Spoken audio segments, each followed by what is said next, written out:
নমস্কাৰ আপোনালোকে চাই আছে ক্ৰিকেট গুৰু আছাম ইউটিউব চেনেল। আপোনালোকে জানি আচৰিত হ'ব যে এনেকুৱা কেইজন মানুহ ক্ৰিকেটাৰ আছে যি নেকি ভাৰত আৰু পাকিস্তান দুয়োখন দেশৰ বাবে আন্তঃৰাষ্ট্ৰীয় ক্ৰিকেটত খেলিছিল, আন্তঃৰাষ্ট্ৰীয় ক্ৰিকেটত নামিছিল।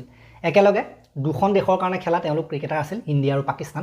দুখন চিৰ প্ৰতিদ্বন্দ্বী দেশৰ টিমৰ কাৰণে তেওঁলোকে খেলিছিল। 15 আগষ্ট 14 আগষ্ট আহি আছে, ভাৰতৰ স্বাধীনতা দিৱস 15 আগষ্ট, তাতকৈ এদিন আগত 14 আগষ্টত পাকিস্তানৰ। গতিকে সেই যিহেতু স্বাধীনতা দিৱস আহি আছে, ইয়াতকৈ আৰু ডাঙৰ মুহূৰ্ত একো হ'ব নোৱাৰে এই বিষয়ে আলোচনা কৰাৰ ক্ষেত্ৰত। গতিকে কোন কেইজন ক্ৰিকেটাৰ যিকেইজনে সাধাৰণতে ভাৰত পাকিস্তান দুয়োখন দেশৰ কাৰণে খেলিছিলে সেই কেইজন ক্ৰিকেটাৰৰ আমি কথা আলোচনা কৰিম। তাৰ আগতে মই কৈ ল'ব বিচাৰিছোঁ কেনেকৈ এইটো সম্ভৱ হ'ল যে তেওঁলোকে ইণ্ডিয়াৰ কাৰণেও খেলিলে, পাকিস্তানৰ কাৰণেও খেলিলে, কেনেকৈ সম্ভৱ হ'ল। চ' 1947 চনত ভাৰত আৰু পাকিস্তান দুয়োখন দেশ ভাগ কৰি পেলাই দুখন কৰি দিয়া হৈছিলে, এখন ভাৰত এখন পাকিস্তান কৰি দিয়া হৈছিলে। কিন্তু পাকিস্তান জন্মই হোৱা নাছিলে। 1947 চনৰ আগলৈকে ভাৰত এখনেই দেশ আছিলে, কোনো তাত পাকিস্তান নাছিলে, কোনো তাত বেলেগ নাছিলে, এখনেই ইণ্ডিয়া, এখনেই বুলি ধৰা হৈছিলে। গতিকে সেইটো কাৰণে পাকিস্তানৰ যিবিলাক মানে ক্ৰিকেট খেলা মানুহ আছিলে সেইবিলাকো এটা সময়ত ইণ্ডিয়াৰ কাৰণে খেলি আছিলে।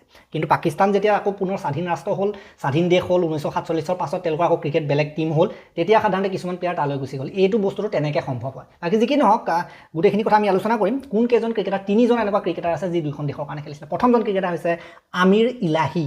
আমিৰ ইলাহী নামৰ এইজন সাধাৰণতে এজন লেগ ব্ৰেক বলাৰ হয় আৰু তেওঁ ইণ্ডিয়া পাকিস্তান দুয়োখন দেশৰ কাৰণে খেলিছিলে। আৰু পাকিস্তানে আন্তঃৰাষ্ট্ৰীয় ক্ৰিকেটৰ যিটো টিমৰ ষ্টেটাছ, আন্তঃৰাষ্ট্ৰীয় ষ্টেটাছ সেইটো 1952 চনত লাভ কৰিছিলে। কিন্তু সেই 1952 চনৰ আগলৈকে এখেতে ইণ্ডিয়াৰ কাৰণে খেলি আছিলে। আনকি ভাৰতে স্বাধীনতা প্ৰাপ্ত কৰাৰ পাছতো, ভাৰত আৰু পাকিস্তান দুয়োখন দেশে স্বাধীনতা প্ৰাপ্ত কৰাৰ পাছত 1947 চনৰ পাছলৈকে কিন্তু এখেতে খেলি আছিলে ইণ্ডিয়াৰ টিমতে। কিন্তু যেতিয়া 1952 চনত পাকিস্তানক ষ্টেটাছ দিয়া হ'ল আন্তঃৰাষ্ট্ৰীয় টিম হিচাপে, তেতিয়া তেখেতে পাকিস্তানলৈ গুচি গ'ল, পাকিস্তানৰ টিমত খেলিবলৈ গুচি গ'ল। সেইজন আছিলে আমিৰ ইলাহী। দেন নেক্সট যিজন প্লেয়াৰ সেইজনৰ নাম হৈছে গুল মহম্মদ। গুল মহম্মদৰ কথা ক'বলৈ গ'লে তেখেত এজন লেফ্ট হেণ্ড বেটাৰ আৰু লগতে মিডিয়াম পেচ বলাৰ, সাধাৰণতে ক'বলৈ গ'লে এজন অলৰাউণ্ডাৰ হয়। আৰু এখেতে 1946 চনৰ পৰা 1955 চনলৈকে ইণ্ডিয়াক ৰিপ্ৰেজেণ্ট কৰিছিলে।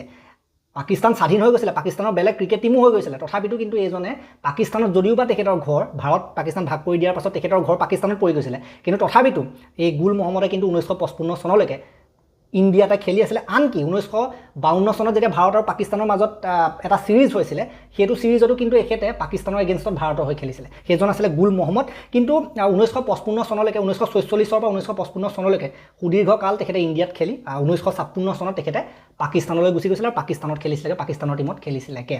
গতিকে সেইজন আছিলে গুল মহম্মদ। আৰু শেষৰজন হৈছে আব্দুল হাফিজ কাৰ্ডাৰ। আব্দুল হাফিজ কাৰ্ডাৰৰ কথা ক'বলৈ গ'লে তেখেতে আব্দুল হাফিজ কাৰ্ডাৰে 1946 চনৰ পৰা 1948 চনলৈকে ইণ্ডিয়াতে খেলি আছিলে। এখেতেও সেই দেশ স্বাধীন হোৱাৰ পাছতো পাকিস্তানলৈ গুচি যোৱা নাছিলে। তেখেতৰ ঘৰ যদিও পাকিস্তানত আছিলে 1948 চনলৈকে, 47 চনৰ পৰা 48 এবছৰ সাধাৰণতে আমাৰ ইণ্ডিয়ান টিমতে খেলি থাকিলে।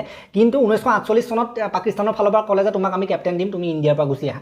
সেইকাৰণে তেখেতে পৰাপক্ষত কেপ্টেইনচিটোৰ কাৰণে ইণ্ডিয়ান টিমটো এৰি 1948 চনত পাকিস্তানলৈ গুচি গৈছিলে। 48 পৰা 1958 চনলৈকে তেখেতে 10 বছৰ সুদীৰ্ঘকাল পাকিস্তানৰ হৈ খেলিছিলে। কেপ্টেইনচিটোৰ কাৰণে গুচি গৈছিলে, নতুবা ইণ্ডিয়াতে খেলি আছিলে যদিও বা পাকিস্তানৰ। গতিকে এনেকুৱা কিছুমান আমি ঘটনা দেখিবলৈ পালোঁ। এই তিনিজন ক্ৰিকেটাৰ এনেকুৱা ক্ৰিকেটাৰ আছিলে যি ইণ্ডিয়া আৰু পাকিস্তান দুয়োখন দেশকে প্ৰতিনিধিত্ব কৰিছিলে। পৰাপক্ষত এনেকুৱা কমেই দেখিবলৈ পোৱা যায়। এই তিনিজনৰ পাছত আৰু কোনো এনেকুৱা ক্ৰিকেটাৰ ওলোৱা নাই যি ইণ্ডিয়া পাকিস্তান দুয়োখন দেশৰ কাৰণে খেলিছিলে। এই কেইজনেই লাষ্ট আছিলে। আৰু এতিয়াতো নহয়, ইণ্ডিয়া পাকিস্তান এতিয়া তেনেকৈ কোনো খেলিব নোৱাৰে ন, জানে। আৰু এতিয়া বেলেগ বেলেগ দেশ হ'ল, এতিয়া কথাই এইবিলাক কাজিয়া ন চবফালে। গতিকে এতিয়াতো সেইটো সম্ভৱ নহয়। বাকী যিকোনো এই ভিডিঅ'টো ইমানেই আছিলে। যদি কথাখিনি ভাল পালে, ইনফৰ্মেটিভ বুলি ভাবিলে, তেন্তে অলপ শ্বেয়াৰ কৰি দিব। ক্ৰিকেট ভাল পোৱা মানুহবিলাকলৈ শ্বেয়াৰ কৰি দিব। আৰু চেনেলটোলৈ নতুনকৈ আহিছে যদি ছাবস্ক্ৰাইব কৰি ঘণ্টাটো বাঢ়ি থৈ যাবলৈ নাপাহৰিব। তেতিয়ালৈকে আৰু এটা নতুন ভিডিঅ' লৈ প্ৰতিশ্ৰুতিৰে মই বিদায় মাগিছোঁ। ধন্যবাদ।